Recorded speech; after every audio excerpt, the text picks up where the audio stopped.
যুক্তরাষ্ট্র জুড়ে চলছে তীব্র শীতের দাপট। জানুয়ারি মাসে উত্তর পূর্বাঞ্চল ও মধ্য পশ্চিমে আর্কটিক ঠান্ডা বাতাসের প্রভাবে তাপমাত্রা কমেছে। অন্যদিকে দক্ষিণ ও দক্ষিণ পূর্বাঞ্চলের দিকে শীতকালীন ঝড় আঘাত হানার আশঙ্কা করছেন আবহাওয়াবিদরা। নিউ ইয়র্ক সহ বিভিন্ন স্টেটের বাসিন্দাদের সতর্ক থাকার আহ্বান জানানো হয়েছে। Desk report.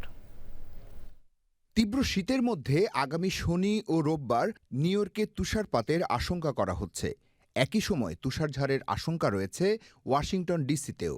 এই সময়ে চলতি মৌসুমের সবচেয়ে বড় তুষারঝড় হতে পারে বলে পূর্বাভাসে উল্লেখ করা হয়েছে।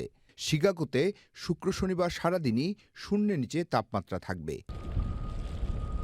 টেক্সাস থেকে ক্যারোলিনায় বিপজ্জনক বরফ ঝড়ের আশঙ্কা রয়েছে। বার্তা সংস্থা এপি জানিয়েছে, টেক্সাস থেকে ক্যারোলিনায় ভয়াবহ শীতকালীন ঝড় আঘাত হানতে পারে, যেখানে ফ্রিজিং রেইন ও আইস জমে বিদ্যুৎ বিভ্রাট, গাছ ভাঙা এবং সড়কে বড় ধরনের দুর্ঘটনার ঝুঁকি বাড়তে পারে।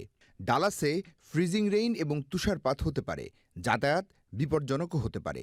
যেসব এলাকায় তীব্র তুষারপাত ও তুষারঝড় হবে তাদের আইন মেনে উষ্ণ স্তরযুক্ত ভারী পোশাক, টুপি ও মজবুত বুট পরার পরামর্শ দেওয়া হয়েছে।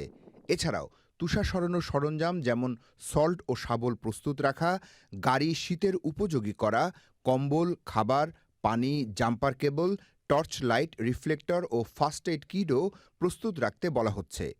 বিকল্প বিদ্যুৎ ব্যবস্থা, ঘরে প্রয়োজনীয় সরঞ্জাম মজুদ রাখা এবং হিটিং সহায়তার জন্য হোম এনার্জি অ্যাসিস্ট্যান্ট প্রোগ্রাম সম্পর্কে অবগত থাকতেও বলা হয়েছে। যতটা সম্ভব ঘরে থেকে হিটিং যন্ত্র নিরাপদে ব্যবহার করা, প্রতিবেশীদের খোঁজখবর রাখা, বিশেষ করে বয়স্ক ও বিশেষ চাহিদা সম্পন্নদের দিকে বিশেষ নজর রাখারও পরামর্শ দেওয়া হচ্ছে। Desk report, channel I.